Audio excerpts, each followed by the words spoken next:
Die meisten von euch werden gewohnt sein, über die Autobahn A23 anzureisen. Das wird für einige von euch dieses Jahr anders sein, nicht überrascht sein und folgt wirklich den Reiseanweisungen. Die A23, wenn ihr vom Süden kommt, über Hamburg, aufgrund dieser Großbaustelle, die uns wahrscheinlich auch noch im Jahr 2025 beschäftigen wird, weil das soll eine Wanderbaustelle werden. Also ich kann mir gut vorstellen, dass wir im nächsten Jahr, Anreise Wacken Open Air, auch nochmal wieder darüber sprechen werden. Aufgrund dieser Baustelle hat man sich entschieden, auch die A7 und die Anfahrt über die Abfahrt Neumünster zu nutzen. Das kommt vielleicht dem einen oder anderen von euch jetzt unlogisch vor, dass ihr sagt, das ist doch ein totaler Umweg. Nein, ist es nicht, denn ihr dürft nicht vergessen, ihr werdet ja auch dann vor Ort erstmal in die jeweiligen Anreiseschleifen geschickt in der Feldmark. Das lässt sich nicht anders vermeiden. Das dient dazu, dass die Rettungswege frei bleiben. Das dient dazu, dass die Autobahn frei bleibt, dass wir nicht wieder Szenen wie in Mitte der 2000er Jahre erleben, wo dann tatsächlich auf der Autobahn der Verkehr komplett zum Erliegen gekommen ist damals. So etwas darf sich nicht wiederholen.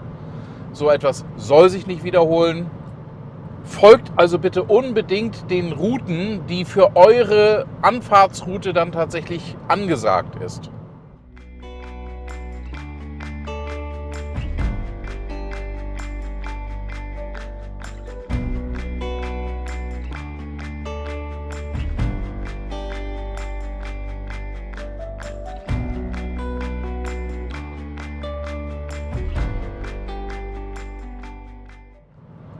Vielleicht könnt ihr euch sogar glücklich schätzen, wenn eure Route nicht über die A23 führt, sondern über die A7, dass ihr nämlich genau diese Großbaustelle auslassen dürft.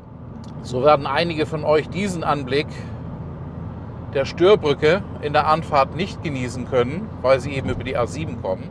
Wer aber über die A23 tatsächlich herangeführt wird, hat hier in Itzehoe Mitte, direkt hinter der Störbrücke, nochmal eine Möglichkeit, einen schnellen Zwischenstopp zu machen. An dieser Abfahrt Itzehoe Mitte habt ihr direkt an der Abfahrt nochmal einen Pennymarkt, eine Tankstelle und einen Obi-Markt in absoluter Greifweite. Wenn ihr also da noch irgendwo Bedarf habt, etwas braucht, dann könnt ihr das hier in Itzehoe Mitte holen. Auch die nächste Autobahnabfahrt Itzehoe Nord führt nochmal in ein Gebiet, wo es mehrere Märkte gibt, auch einen Getränkemarkt. Und auch dort ist der Hagebaumarkt, der ja im letzten Jahr, das muss man nochmal lobenswert erwähnen, auch seine Ausstellung zur Verfügung gestellt hat für die Gestrandeten, dass sie dort dann in den Gartenhäusern, die dort eigentlich in der Verkaufsausstellung gestanden haben, dann noch übernachten konnten. Wenn ihr also noch was braucht, könnt ihr auch gerne beim Hagebaumarkt reinschauen oder bei den dortigen Supermärkten, die ihr jetzt hier an Itzehoe Nord dann noch anfindet. Und ich weiß, es ist ein leidiges Thema. Access Pass hat die Gemüter auch ein bisschen aufgewühlt, würde ich sagen, aus dem Gefühl heraus, wenn ich mir die Kommentare da so durchlese, die zu dem Thema gekommen sind. Ich habe ja schon mal ein Video gemacht, wo der Access Pass erklärt worden ist. Ich habe meine Informationen dabei auch nur von der Webseite von Wacken Open Air. Ich habe da nicht mehr Info als ihr. Ich versuche sie nur für euch vernünftig aufzubereiten, dass ihr das nochmal kompakt bei mir dann erfahren könnt. Und jetzt mein ganz dringender Tipp für euch: druckt euch euren Access Pass aus. Wenn ihr zusammen campen wollt, solltet ihr hoffentlich so schlau gewesen sein, auch zusammen dieselbe Route gewählt zu haben, dass ihr alle dieselbe Route habt. Ansonsten könnt ihr noch versuchen, über die Tauschbörse jetzt noch ganz schnell euch einen Access Pass für den Anreisetag oder für die Route dann zu holen, den eure anderen Kumpels haben, damit ihr in der Warteschlange möglichst direkt beieinander steht. Markiert gerne eure Fahrzeuge, dass ihr eine zusammengehörige Gruppe seid. Das macht es den Ordnern leichter, euch dann auch als zusammengehörige Gruppe zu erkennen und euch dann auch zusammen eine Fläche zuzuweisen. Denn da, wo ihr angehalten werdet, wo es heißt, hier steht ihr, da campt ihr auch. Und dann druckt euch unbedingt den Access Pass aus, dass ihr ihn dann, wenn ihr ihn tatsächlich braucht und vorzeigen müsst, direkt griffbereit habt. Wenn ihr das dann nur auf dem Handy habt, wird es zwar damit funktionieren, aber wie oft ist es schon vorgekommen, dass in einem entscheidenden Moment der Akku leer ist oder man findet dann die E-Mail gerade in dem Moment nicht mehr wieder. Das verzögert alles für alle, auch die hinter euch stehen. Wer auf Sondercampingflächen gebucht ist, der hat auch einen Access Pass für andere Routen. Der hat zum Beispiel in meinem Fall, ich bin in Bauer-Uwes Garten dieses Jahr, einen Access Pass für Bauer-Uwes Garten bekommen. Ja, das Schild werdet ihr sehen, aber die Ausfahrtwacken werdet ihr nicht nutzen, wenn ihr auf den normalen Campgrounds seid. Die Ausfahrt Wacken-Schenefeld soll dieses Jahr den Behörden und den Rettungskräften vorbehalten sein. Es wird alles über Hanau-Hademarschen abgewickelt. Ihr rollt also von Norden dann in die Campgrounds hinein. Übrigens, wer als Crew, als Artist oder auch als Mediavertreter anreist, auch für die ändert sich etwas. Die Ausgabe der Bändchen für Crew, Media und Artists ist dieses Jahr neu organisiert worden. Achtet also bitte auf das, was in euren Anreiseunterlagen drin steht, wo ihr euch dieses Jahr dann einfinden sollt. Es ist nicht mehr an derselben Stelle wie im letzten Jahr.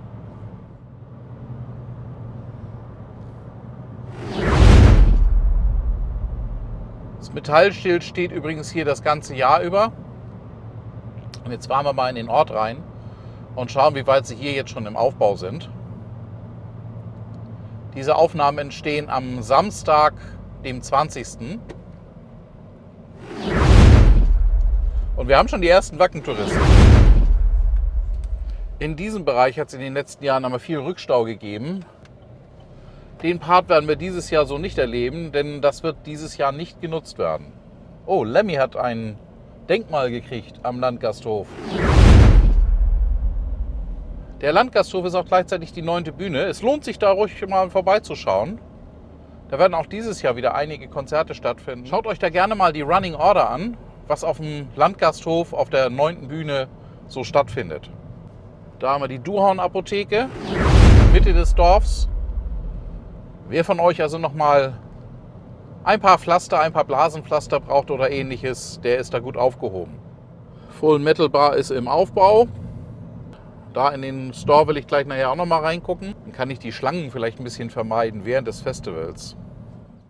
Und jetzt befinde ich mich an einem Ort, den ihr alle sehr, sehr gut kennt. Nämlich dem, jetzt muss man sagen, alten Busbahnhof. Wieso alt? Das ist auch eine Neuerung im Jahr 2024. Dieser Busbahnhof hat in Anführungsstrichen ausgedient als Buszentrale. Er wird weiterhin Taxistand sein und es ist auch weiterhin hier der Eingang, dass ihr von hier aus gut ins Dorf reinkommen könnt.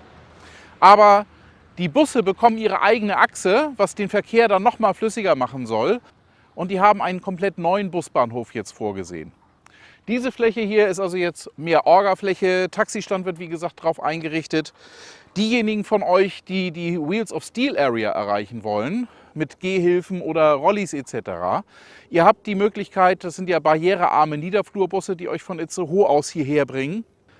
Ihr habt dann die Möglichkeit, Bescheid zu sagen, dass ihr zur Wheels of Steel Area ja rüber müsst. Dann wird ein Transfer auch mit den entsprechenden Niederflurbussen, soweit ich das bislang den Aufzeichnungen entnehmen konnte, organisiert, der euch hier zum alten Busbahnhof bringt. Von dort aus ist es jetzt ja dann über asphaltierte Flächen möglich, dann über den Buckel-Rehmer Weg auch die Wheels of Steel Area auch ohne ein Fahrzeug zu erreichen.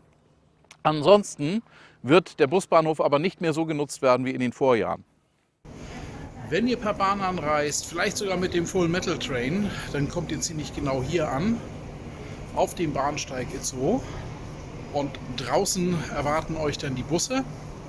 Der Bahnhof selber ist barrierefrei. Wir haben hier Fahrstühle, das heißt also auch wenn ihr mit dem Rollstuhl hier ankommt oder mit dem Rollator, die Treppen für euch ein Hindernis darstellen, keine Sorge. Hier ist auch ein entsprechender Fahrstuhl auf beiden Seiten, dass ihr dann also auch zu ebener Erde ohne Hindernisse dorthin gelangen könnt.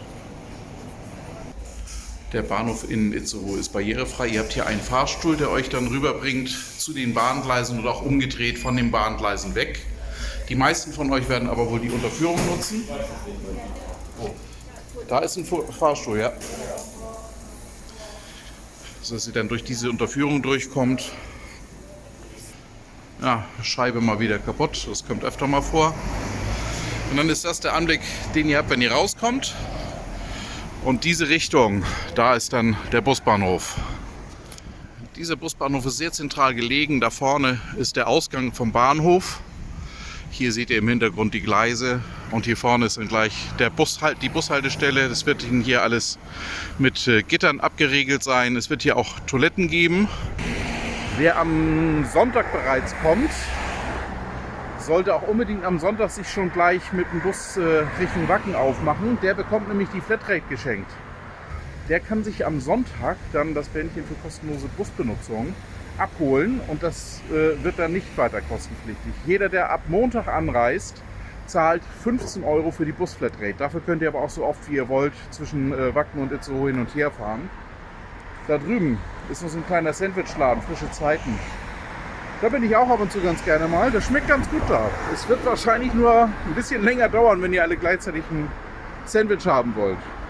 Es war auch die Rede davon, dass die Busse, die Pendelbusse, eine eigene Anfahrtsachse bekommen, damit sie nicht vom Verkehr irgendwo behindert werden, beeinträchtigt werden. Ist sowieso mein Tipp. Wer kann, ist natürlich eindeutig im Vorteil, wenn er mit öffentlichen Verkehrsmitteln, mit Bus oder Bahn dann ankommt. Die werden bevorzugt ans Gelände rangeführt. Da steht ihr nicht stundenlang im Stau. Und ihr habt sogar die Sonntagsanreise kostenlos. Ihr dürft also auch sonntags bereits ohne einen Aufpreis zu zahlen anreisen. Um Access Pass braucht ihr euch ebenfalls keine Gedanken zu machen. Ein Access Pass ist für Leute, die mit dem Bus kommen, nicht erforderlich. Das Plakat bringt es doch gut auf den Punkt. Erinnerungen ans letzte Jahr werden wach hier. Da wäre ohne die Trecker und ohne die Bauernpower nicht viel gegangen. Auch ein Tesla wird hier durchgezogen. Und die Hackschnitze stehen bereit. Da muss natürlich vorher der Schlamm weg. Heije, heije, heije. Und hier sind die Campgrounds. Hier sah es letztes Jahr, vor allen Dingen in dem Bereich hier vorne, noch recht schlammig aus. Jetzt muss ich sagen, ich hätte es mir deutlich nasser vorgestellt im Boden hier, wenn ich mir angucke, wie das Wetter in der letzten Zeit bei uns hier auf der Ecke gewesen ist. Der Boden ist doch ziemlich trocken, durchgetrocknet eigentlich. Man sieht da vorne so 2, 3 Stellen, wo es ein bisschen feuchter ist, wo eine kleine Lunke, so eine kleine tiefere Stelle ist, aber im Wesentlichen ist der Boden hier trocken. Danach sieht es eigentlich ziemlich trocken aus. Da sollten die Flächen eigentlich ganz gut abtrocknen. Insbesondere ist auch die Wettervorhersage für die Anreisetage Sonntag, Montag, Dienstag ganz gut. Das ist da eben auch nicht wie im letzten Jahr. Das war ja eigentlich der Auslöser, dass wir starken Regen, wirklich extrem starken Regen am Tag vor und auch während der gesamten Anreise dann gehabt haben. Ich weiß ja selber noch, dass ich da eigentlich die ganze Zeit mit Scheibenwischer im Stau gestanden habe, bis ich dann endlich irgendwann auch aufs Gelände raufkam. Das sieht dieses Jahr dann doch deutlich besser aus. Von daher mache ich mir jetzt nicht die großen Sorgen, was die Anreise angeht. Jetzt bin ich aber schwer gespannt, wie die Einfahrtbedingungen sind. Ich mache Traction Plus an. Alter Falter, das sieht gut aus. 449, ich bin gleich die allererste Parzelle. Hier in F? Ja. Schaffst du es mit Anlauf da rein mit Schwung?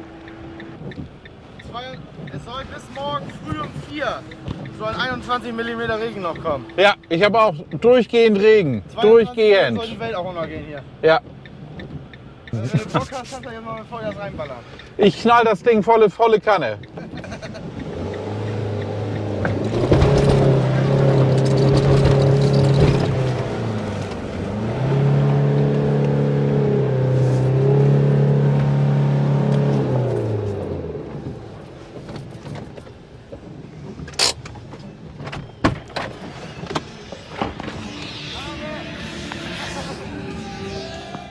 Und das ist vielleicht auch was ganz Entspannendes für euch, dass ihr jetzt so feststellt, naja, es sieht so aus, als ob wir dieses Jahr etwas bessere Wetterbedingungen geliefert bekommen und es von daher nicht zu solchen Problemen kommt, wie wir das im letzten Jahr hatten.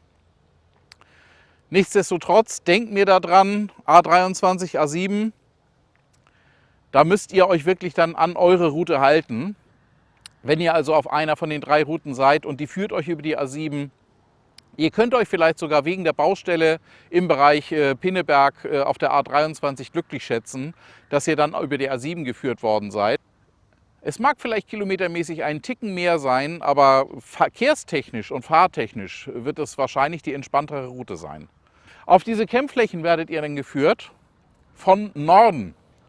Das heißt, Wacken als Abfahrt wird von euch nicht benutzt. Das ist den offiziellen Behörden dann vorbehalten und den Rettungskräften, und auch der Bus, denke ich, wird diese Linie nehmen, weil er soll eine eigene Anfahrtsachse bekommen, um dort auch wesentlich mehr Verkehr durchzubekommen. Ohnehin für mich der Geheimtipp: Wenn ihr das Auto nicht unbedingt braucht, wenn ihr ohnehin zelten wollt, ist es tatsächlich zu überlegen, vielleicht sogar in Itzehoe das Auto stehen zu lassen und mit dem Bus dann reinzufahren. Schneller und gemütlicher werdet ihr das Gelände nicht erreichen können in der Anfahrt. Eine Sache ist mir jetzt doch noch mal aufgefallen: Da hinten ist ein Bereich abgeflattert. Das habe ich auch schon so, bei Harry Metal kann man das zum Beispiel auch sehen.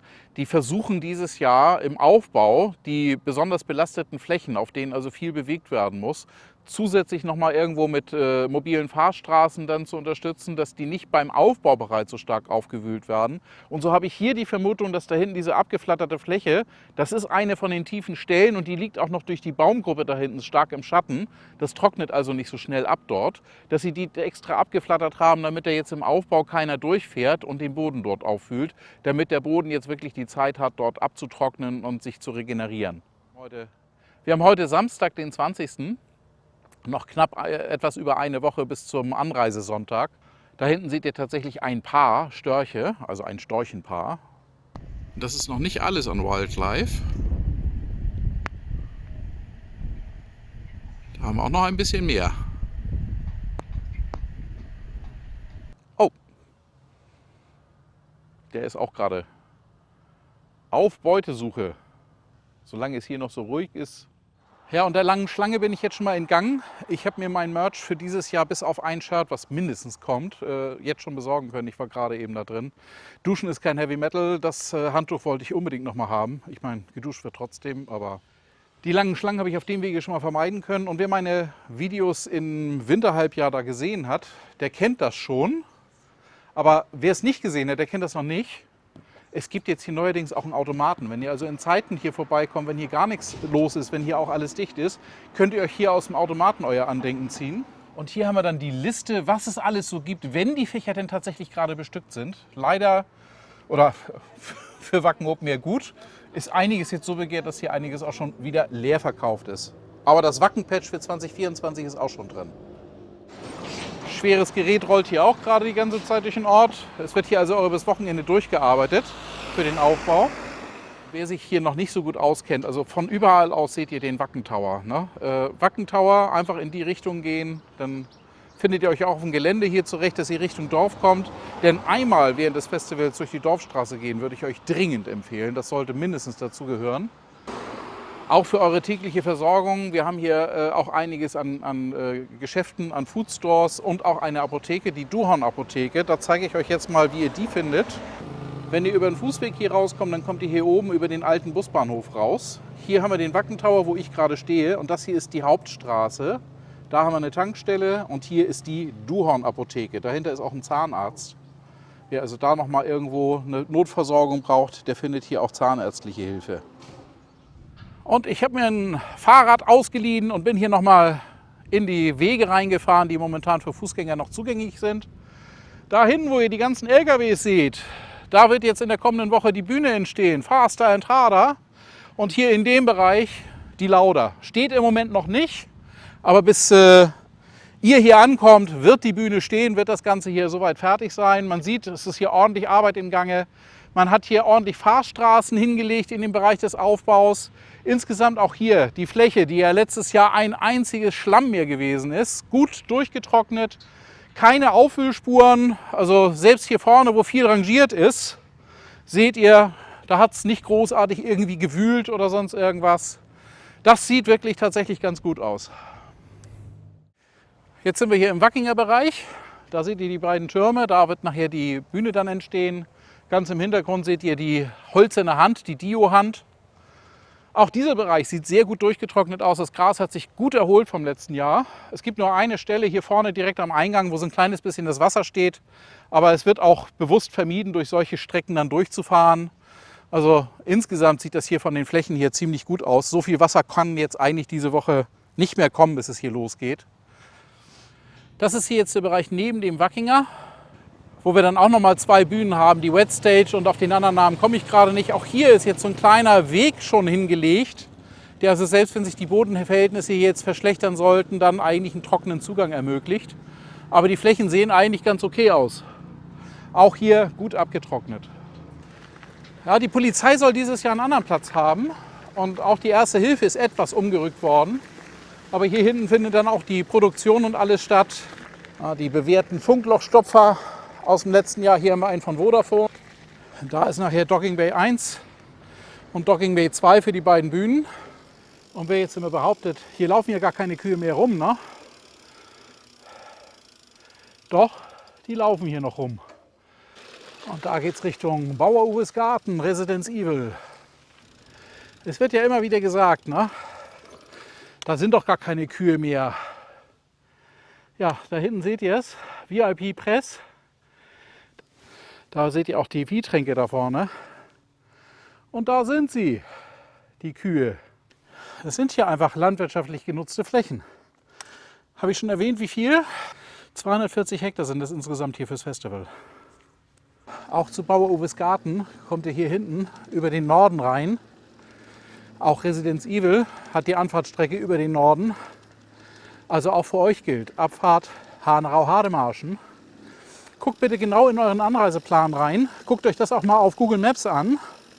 An einer Stelle müsst ihr, die ihr hier zur Residence Evil wollt oder zu Bauer-Uwes Garten, eine andere Teilstrecke nehmen als der Hauptstau.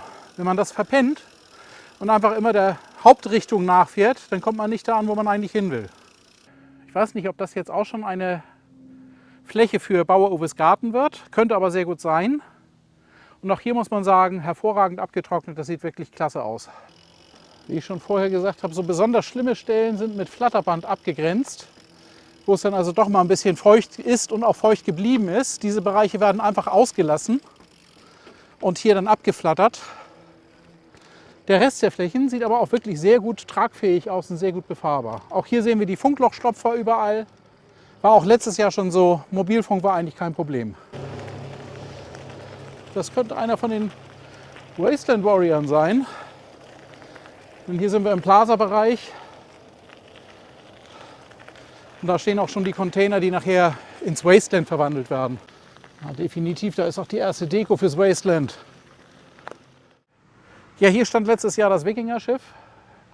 Nadine und Christian machen dieses Jahr auch wieder Deko, aber nicht so extrem wie letztes Jahr. Das war doch sehr aufwendig und die haben schon im Februar, März damit angefangen. Aber auch dieses Jahr wird wieder dekoriert. Auch dieses Jahr kommen wieder die Halloween-Zubehörteile mit zum Einsatz. Sie machen aber dieses Jahr eben auch einen Verkauf. Es wird hier aus dem Fenster da vorne dann Frühstück ab 8 Uhr morgens bis 12 Uhr mittags dann zu kaufen sein. Und wer jetzt von den Campgrounds W rüberkommt, die versorgten Stellplätze und sich hier auf asphaltierten Wegen dann Richtung Dorf dann aufmacht, der kommt hier automatisch längs und dann könnt ihr euch euer Wegebier nochmal auffrischen und hier nochmal ein frisches Getränk mitnehmen. Und hier bin ich jetzt am Campground Y, da drüben steht es am Turm Y. Hier habe ich letztes Jahr gecampt, das war letztes Jahr Camperparkbereich. Das hier war der aufgeweichte Weg, da standen die Dixies und das hier original war meine Parzelle im letzten Jahr. Also ich habe jetzt zusätzliches Fahren, das war ja klar. Irgendjemand hat sich seiner Bekleidung entledigt. Aber fragt mich mal, wie kommen bitte schön 5 gekochte Eier hierher? Keine Ahnung. Dieses Jahr ist das normaler Campground, also nicht als Camperpark ausgewiesen, sondern hier werden ganz normal alle stehen. Der Camperpark ist über die Straße gewandert. Da wird auch wieder die Brücke aufgebaut werden, dass ihr dann auch sicheren Fußes über die Brücke dann die anderen Campgrounds erreichen könnt. Und da habt ihr jetzt hier die Campground-Flächen auf W. Ist wesentlich größer geworden in diesem Jahr. Da seht ihr dann auch schon wieder die abgeflatterten Parzellen. Hier wird es auch Stromversorgung geben. Jetzt wird es ja noch mal Zeit, noch so mal ein kleines bisschen über Sachen zu reden, die noch nicht so ganz bekannt gegeben sind. Running Order ist bis jetzt nur zum Teil da. Die Running Order für die Welcome to the Jungle Bühne ist da. Da habe ich so gesehen, dass die Reimanns, Conny und Manu aus Hawaii sich aufmachen und hier eine Sabbelstunde abhalten auf dem Plaza. Auch Atze Schröder wird dort spielen. Wir haben auch wieder ein Slam Battle. Ich bin gespannt, ob Michael Göre wieder da ist im Slam Battle. Der hat mir sehr gut gefallen, als ich den vor 2 Jahren da mal gesehen habe. Mit Metal Yoga darf natürlich nicht fehlen. Mit Saskia bin ich auch schon mal gespannt drauf. Soll ein bisschen anders ablaufen als das, was ich mir auf dem Full Force angeguckt habe. Soll ein bisschen energiegeladener sein. Bin mal gespannt drauf, ich werde es mir mal angucken. Ja, und von den Main Acts ist jetzt von der Running Order auf den Hauptbühnen noch nicht so viel bekannt zum Zeitpunkt des Drehs. Ein paar Sachen weiß ich schon, die kann ich euch mal schnell nennen.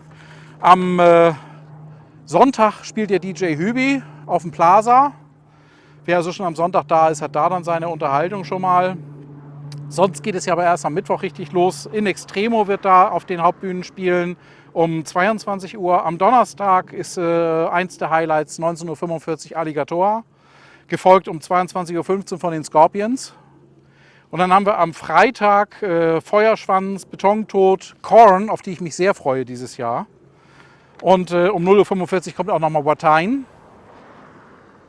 Und am Sonnabend, dem letzten Tag des Festivals mit Musik, kommt dann auch Bury Tomorrow.